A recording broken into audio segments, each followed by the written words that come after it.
Hello student, good morning. कैसे हैं आप? मैं विजेंद्र वर्मा और एक बार फिर से Saraswati group of education YouTube channel पर आपका हार्दिक स्वागत करता हूं, अभिनंदन करता हूं। तो स्टूडेंट्स, हम पढ़ रहे थे 12th biology agriculture chapter number 2 जैव प्रौद्योगिकी, और हमारा जो टॉपिक चल रहा था वो ये था आनुवांशिक अभियांत्रिकी के साधन। देखिए, आनुवांशिक अभियांत्रिकी के साधन ये निम्न 4 हैं: प्रतिबंध, एंजाइम, वाहक, डीएनए लाइगेज और डीएनए पॉलीमरेज। तो स्टूडेंट्स, हमने पिछले वीडियो में प्रतिबंध एंजाइम के बारे में विस्तृत चर्चा की थी। इसको आणविक कैंची भी कहते हैं, और इसके 2 प्रकार हैं, एक्सोन्यूक्लियेज और एंडोन्यूक्लियेज। ये किसी भी जीन को, वांछित जीन को विशिष्ट स्थान युग्म स्थल से काटता है। आज हम बात करने वाले हैं वाहक, डीएनए लाइगेज और डीएनए पॉलीमरेज। सबसे पहले अपन पढ़ते हैं वाहक।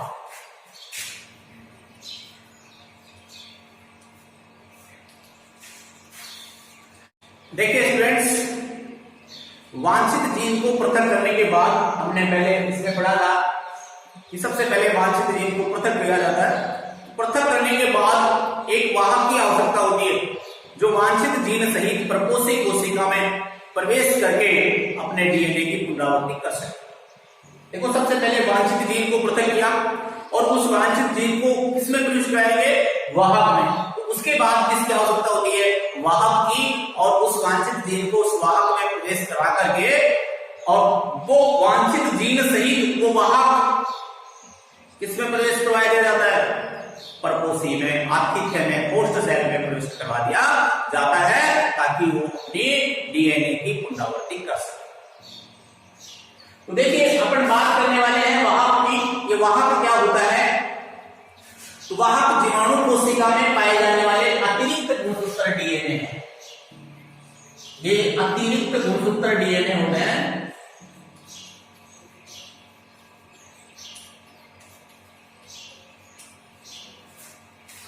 देखो, जीवाणु कोशिका की बात करता हूं मैं।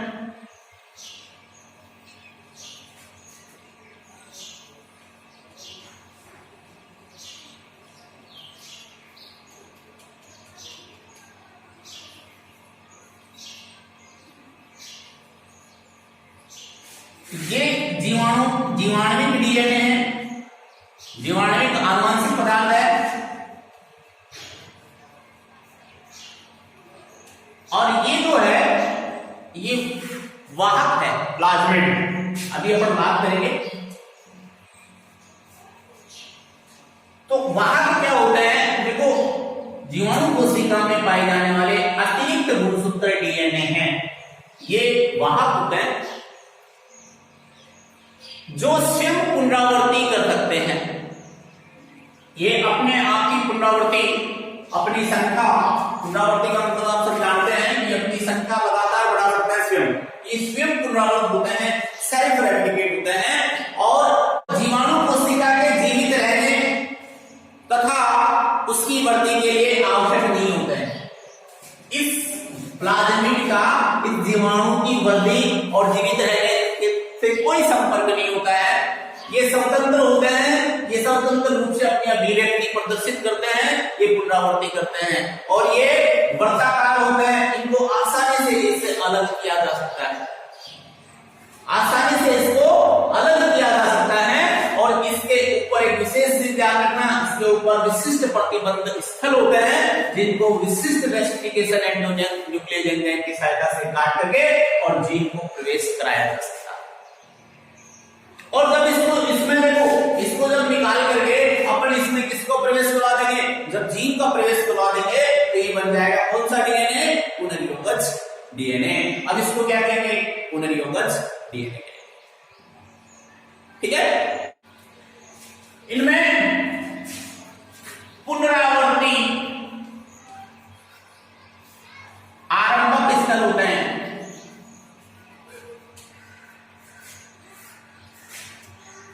जिनको परपोषी या आतिथ्य द्वारा आसानी से पहचाना जा सकता है। इनमें चिन्हित स्थल भी होते हैं। इनमें कुछ चिन्हित स्थल भी होता है, जैसे हम कहें प्रतिजैविक प्रतिरोधी स्थल, विष स्थल, विष प्रतिदेवी स्थल। तो ये विशिष्ट चिन्हित स्थल होते हैं और इनको आसानी से पहचाना जा सकता है। सामान्यतः प्रमुख वाहक जिसकी बात करते हैं अपन वाहक की, ये प्रमुख वाहक निम्न है और ये है प्लाज्मिड, जीवाणुभोजी,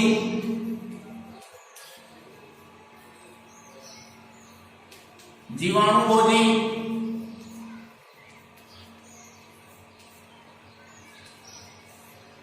कॉस्मिड, इनका उपयोग किसके रूप में किया जाता है? वाहक के रूप में किया जाता है। लेकिन अपन बात इस सिलेबस की करते हैं, अपनी बुक में जो दिए हुए हैं अपन उनके बारे में चर्चा करेंगे, बाकी इनके बारे में नहीं पढ़ेंगे। यहां इस सिलेबस में निम्न जीवाणुओं का उपयोग वाहक के रूप में किया जाता है। फर्स्ट, कौन कौन से जीवाणु हैं जिनका उपयोग वाहक के रूप में किया जाता है? तो वो नंबर 1 पे बात करें तो वो है ई कोलाई। ई कोलाई जीवाणु के प्लाज्मिड का उपयोग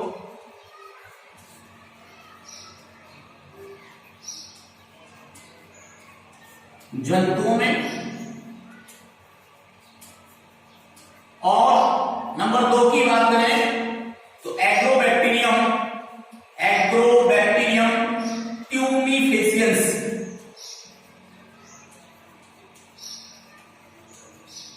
एग्रोबैक्टीरियम ट्यूमिफेसियंस के टीआई प्लाज्मिड का उपयोग, के टीआई प्लाज्मिड तथा एग्रोबैक्टीरियम राइजोजेंस के आरआई प्लाज्मिड का उपयोग पादपों में वाहक के रूप में किया जाता है। एक बार फिर से देखिए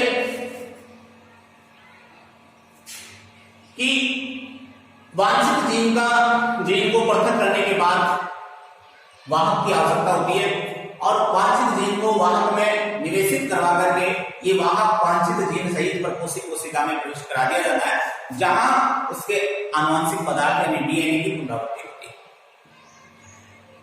देखो ये वाहक क्या होता है?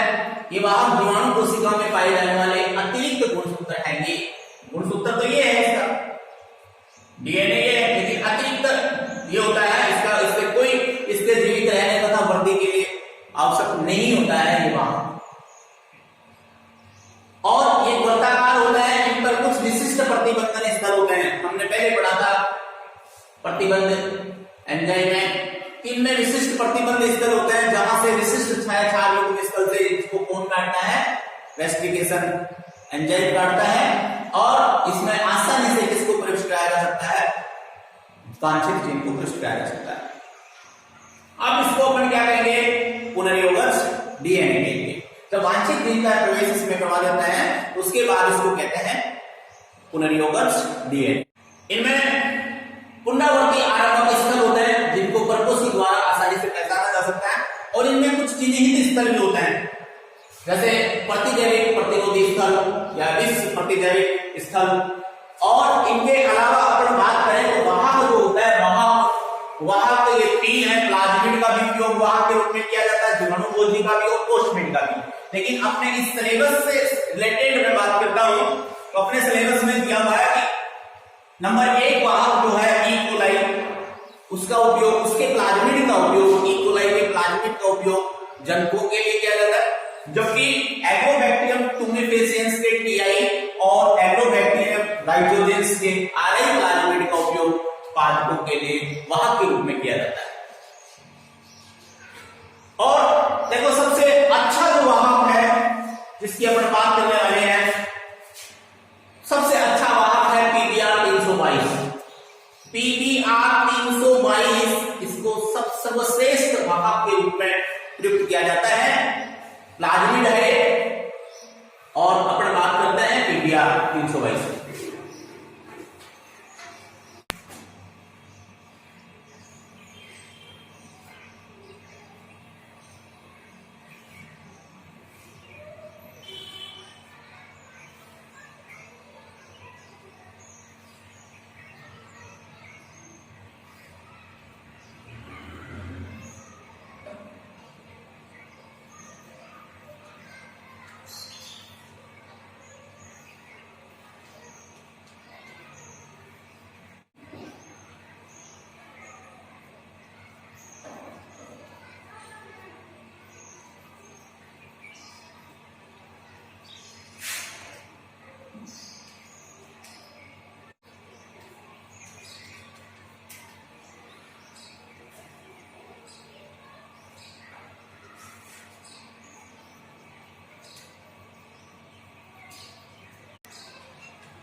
तो स्टूडेंट्स, ये है पीबीआर 322।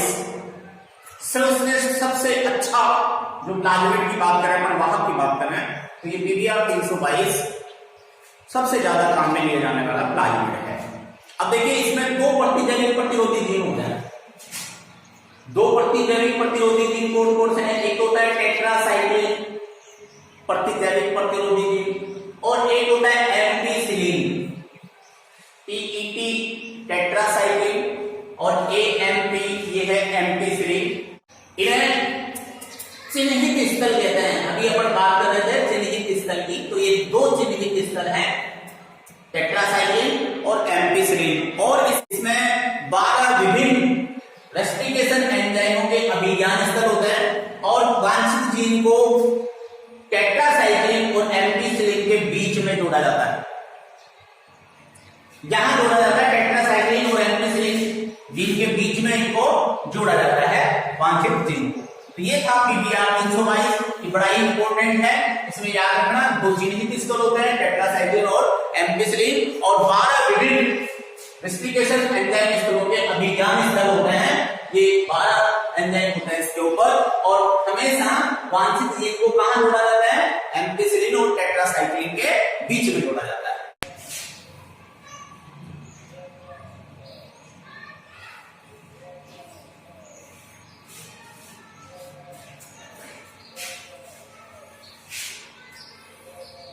नेक्स्ट देखिए, इसी में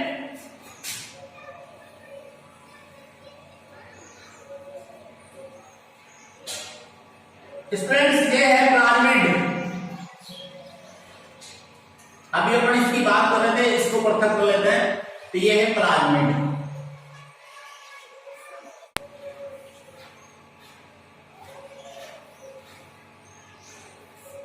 और ये है वांछित डीएनए।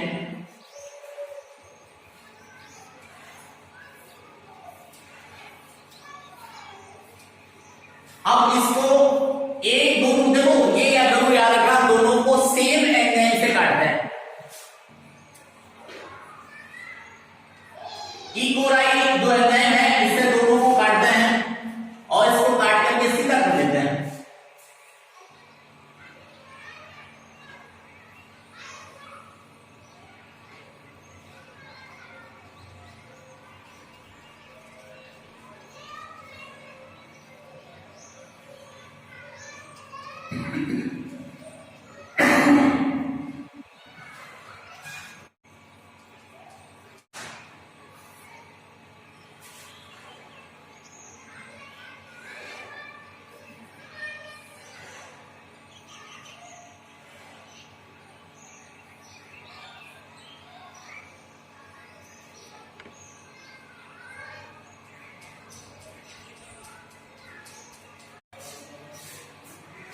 अब क्या करते हैं, देखो इनके दोनों चिपचिपे, ये जो सिरे होते हैं, ये होते हैं चिपचिपे।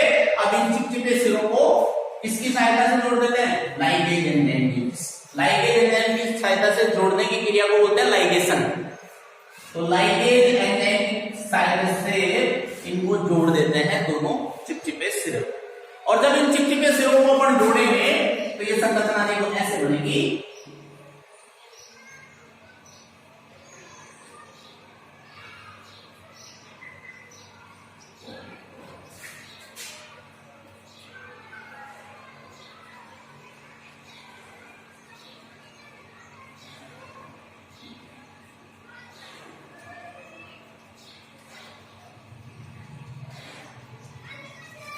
अब इसको क्या कहेंगे अपन? पुनर्योगज डीएनए।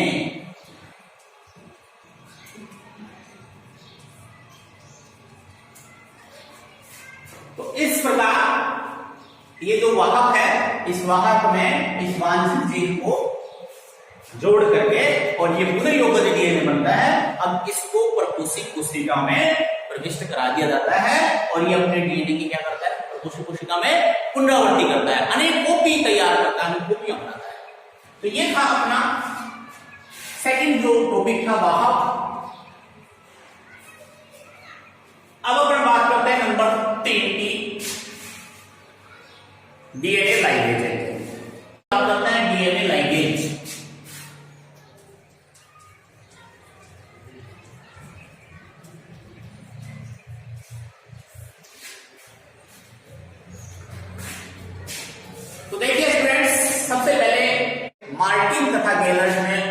1967 में। किसने? मार्टिन और दूसरा था गेलर्ट।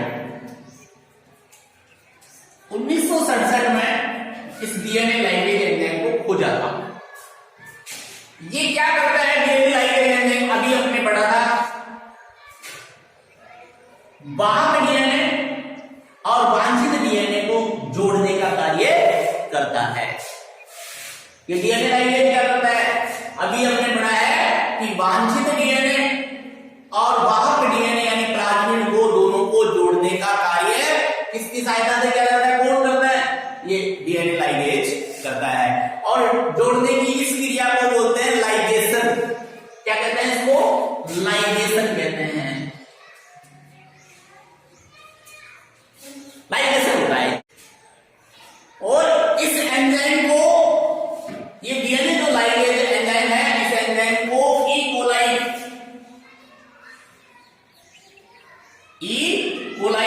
तथा T4 फेज जीवाणु भोजी T4 फेज से पृथक किया गया था और इनकी क्रियाविधि के लिए, इनको क्रिया करने के लिए सहकारक की आवश्यकता होती है।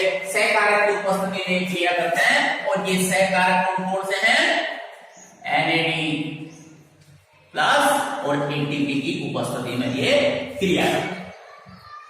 फिर से देखना एक बार कि डीएनए लाइगेज को सर्वप्रथम मार्टिन तथा गेलर्ट ने 1967 में खोजा था और ये क्या करता है? वाहक डीएनए और वांछित डीएनए को जोड़ने का कार्य करते हैं और जोड़ने की ये क्रिया क्या कहलाती है? लाइगेशन कहलाती है।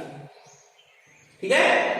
इस डीएनए लाइगेज को ई कोलाई तथा T4 फेज से पृथक किया और इसको क्रिया के लिए, क्रियाविधि करने के लिए, अभिक्रिया करने के लिए किसकी आवश्यकता होती है? सहकारक की। और ये सहकारक कौन से हैं? NAD प्लस और ATP। तो यहां ये जो दोनों को जोड़ने का काम, इन चिपचिपे सिरों को जोड़ने का काम कौन करता है? डीएनए लाइगेज करता है। ओके, नेक्स्ट अपन फोर्थ की बात करते हैं। नंबर 4 पे आते हैं। तो नंबर 4 पे क्या था? बोलिए, डीएनए पॉलीमरेज।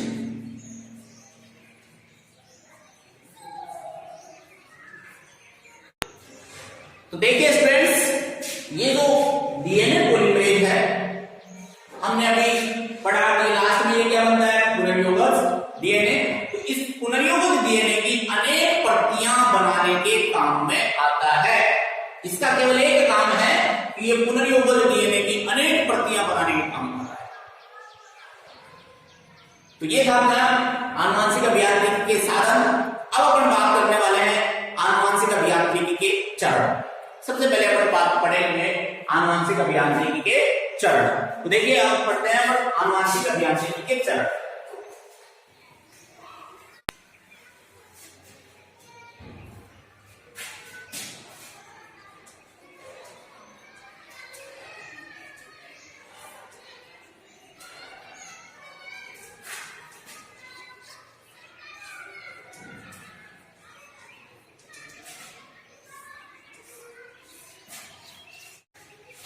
तो फ्रेंड्स, हम बात करने वाले हैं आनुवंशिक अभियांत्रिकी के चरण की और इसका फर्स्ट चरण है स्टेप फर्स्ट। देखिए, स्टेप फर्स्ट में क्या होता है कि हमने पहले ही पढ़ा है कि सबसे पहले वांछित जीन का चयन किया जाता है और चयन करने के बाद उसको पृथक किया जाता है। और पृथक करने के लिए किसका उपयोग किया जाता है? रेस्ट्रिकेशन एंडोन्यूक्लियस एंजाइम का। तो फ्रेंड्स, जिस जंतु से वांछित डीएनए को पृथक करना होता है, उसकी कोशिका को अपघटित करके संपूर्ण डीएनए को विशिष्ट रेस्ट्रिकेशन एंडोन्यूक्लियस एंजाइम की सहायता से छोटे छोटे टुकड़े कर लेते हैं। किसकी सहायता से करते हैं? विशिष्ट एंडोन्यूक्लियस एंजाइम की सहायता से काटते हैं। और ये जो एंडोन्यूक्लियस एंजाइम है, ये डीएनए में विशिष्ट पैलिंड्रोमिक, हमने पहले पढ़ा था, उल्टा और सीधा पढ़ने से सेम शब्द बनता है। तो पैलिंड्रोमिक न्यूक्लियोसाइड अनुक्रमों पर ही काटता है, जैसे हमने पहले पढ़ा था। और एक बार फिर से नाम बता देता हूं कि ये डीएनए की एक विशिष्ट संरचना है। मानो ये ग्वानिन ट्रिपल वन से साइटोसिन से जुड़ा होता है, एडेनिन थाइमिन से जुड़ा होता है डबल वन द्वारा।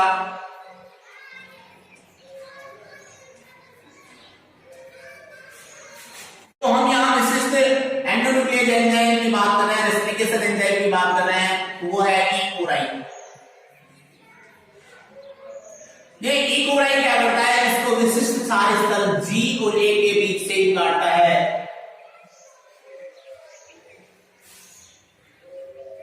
छह क्षार स्थल से काटता है और कहां से काटता है, जी और ए के बीच। और ये भी इसमें याद रखना कि जिस एंजाइम से इस वांछित डीएनए को पृथक किया जाता है, उसी एंजाइम से इस वाहक को भी काटा जाता है। सेम वाहक, देखो वाहक और वांछित डीएनए को दोनों को सेम प्रतिबंधित एंजाइम से काटा जाता है। नेक्स्ट अपन बात करते हैं दूसरे चरण की, सेकंड की। तो देखिए स्टूडेंट्स, वांछित जीन का, वांछित डीएनए का चयन करने के बाद उसको पृथक किया जाता है और वांछित डीएनए को पृथक करने के बाद एक विशिष्ट वाहक का चयन किया जाता है और फिर उस वाहक को भी उसी प्रतिबद्ध एंजाइम से काटा जाता है जिससे इस वांछित डीएनए को काटा। और इस प्लाज्मिड पर, इस वाहक पर पुनरावर्ती आरंभक स्थल उपस्थित होते हैं और वहां जहां से इसको काटा जाता है, देखो हमने इसको काटा, जहां से इसको काटा जाता है वहां पे क्या जोड़ दिया जाता है, वांछित डीएनए, और फिर इसको किसमें प्रविष्ट करा दिया जाता है, परपोषी में। और परपोषी में पहुंचने के बाद ये क्या करता है, पुनरावृत्ति करता है, अपनी कॉपी करता है, प्रतियां तैयार करता है, अनेक प्रतियां बनाता है। ये तो था सेकंड स्टेप। अब बात करते हैं स्टेप थर्ड की। थर्ड स्टेप सुनना, देखिए हमने वांछित जीन या वांछित डीएनए और वाहक दोनों का चयन कर लिया, दोनों को पृथक कर लिया। अब क्या करते हैं, वांछित डीएनए को इस प्लाज्मिड में लाइगेज एंजाइम की सहायता से जोड़ दिया जाता है और ये क्या कहलाती है क्रिया, ये कहलाती है लाइगेज। अब इसको, जिसमें क्या जुड़ा है, वांछित डीएनए जुड़ा है, अब इसको अपन क्या कहेंगे, पुनर्योगज डीएनए कहते हैं। जिससे वांछित डीएनए जुड़ा है उसको क्या कहेंगे, पुनर्योगज डीएनए कहेंगे। ये बन गया अपना पुनर्योगज डीएनए। हमने सबसे पहले क्या किया, वांछित जीन का चयन किया, डीएनए का चयन किया, उसको फिर पृथक किया, उसके बाद हमने प्लाज्मिड का चयन किया, फिर उसको उसी एंजाइम से काटा, फिर उसके बाद में हमने क्या किया, लाइगेज एंजाइम की सहायता से उसने जोड़ दिया। अब ये क्या बन गया, बोलिए, ये बन गया पुनर्योगज डीएनए। ये था इसका स्टेप थर्ड। अब बात करने वाले हैं पर स्टेप फोर्थ।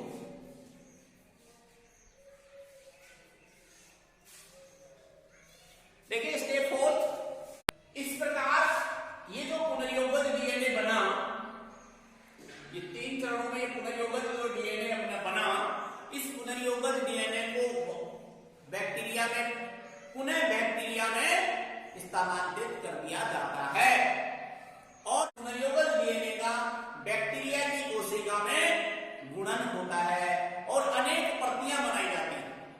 ये जब पुनर्योगज डीएनए बनता है, इसको वापस किसमें प्रविष्ट करा दिया जाता है, बैक्टीरिया में प्रवाहित कर दिया,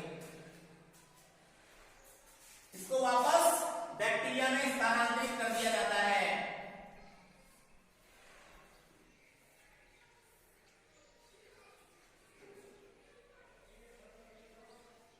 और ये अपनी अनेक प्रतियां तैयार करता है, इस बैक्टीरिया में स्थानांतरित करने के बाद ये अनेक प्रतियां बनाता है और इन प्रतियों को सीधे वांछित जीन के प्रोटीन बनाने के लिए औद्योगिक स्तर पर उपयोग किया जा सकता है। इन प्रतियों को किसी पादप या जंतु में स्थानांतरित करके ट्रांसजेनिक जंतु या पादप तैयार किए जा सकते हैं, कर सकते हैं। देखो ये 4 चरण थे और ये 4 चरण में सबसे पहले अपन ने क्या किया कि वांछित जीन का चयन किया और उस वांछित जीन का चयन करने के बाद में विशिष्ट प्रतिबंध एंजाइम से उसको विशिष्ट स्थल से काटा और उसको पृथक किया। उसके बाद में हमने क्या किया, वाहक का चयन किया, वाहक का चयन करने के बाद में वाहक को भी उसी प्रतिबंधित एंजाइम से काटा, जिससे किसको काटा था, जीन को पृथक किया था। और फिर थर्ड नंबर पे पढ़ने क्या किया, इन दोनों को लाइगेज एंजाइम की सहायता से जोड़ दिया और जोड़